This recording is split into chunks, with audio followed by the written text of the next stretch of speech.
আমি অভাব দেখেছি, 30-40 লাখ টাকার ঘড়ি কিনতে আমার অপরাধ বোধ হয়। হ্যাঁ, একটি পডকাস্ট শোতে গিয়ে এমনটাই বললেন ভারতীয় বোলার বরুণ চক্রবর্তী। অনেকেই হার্দিকের 20 কোটির ঘড়ি পরার প্রসঙ্গ টেনে আনলেও বরুণ চক্রবর্তী আসলে প্রত্যেক মধ্যবিত্তের মনের কথাই যেন বলে দিয়েছেন। সম্প্রতি ক্রিকেট সঞ্চালক গৌরব কাপুরের একটি অনুষ্ঠানে তিনি বলছেন, আমি অভাব দেখেছি, ফিক্সড ডিপোজিট ছাড়া আমি কোথাও টাকা জমাতে পারিনি। আমার মানসিকতা এখনো মধ্যবিত্ত।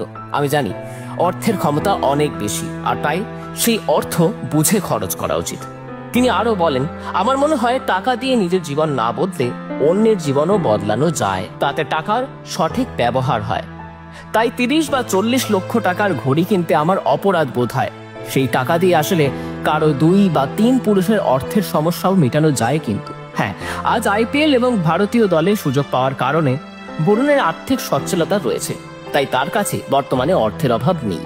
কিন্তু তবুও তার এমন মন্তব্য, এমন পরোপকারী মন্তব্য মন কেড়ে নিয়েছে নেটিজেনদের। তার কথায়, একবার পছন্দ হয়েছিল বলে 3 লক্ষ টাকার একটা ঘড়ি কিনেছিলাম, কিন্তু সেটাও পরতে পারি না, আলমারিতে রাখা রয়েছে আজও। আসলে আমি যাদের সঙ্গে বড় হয়েছি তাদের মধ্যে অনেকেই খাবার ডেলিভারি দেয়, অনেকে অন্য ছোট কাজ করে, তারা সকলেই তো আমার বন্ধু।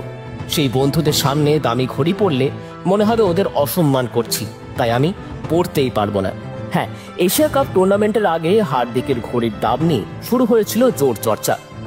তবে বরুণের মন্তব্যে হার্দিকের প্রসঙ্গ কিন্তু ওঠেনি একবারও। হ্যাঁ, এ কথা ঠিক যে অনেকেই সেই আভাস পেয়েছেন বরুণের কথায়, কিন্তু সবচেয়ে মজার বিষয় হলো দুজনেই অভাব দেখেছেন, দুজনেই শূন্য থেকে আকাশ ছুঁয়েছেন, দুজনেই ভালো মানুষও।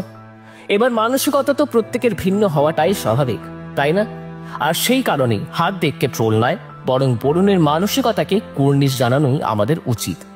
আপনার কি মনে হয়? জানিয়ে ফেলুন কমেন্ট করে।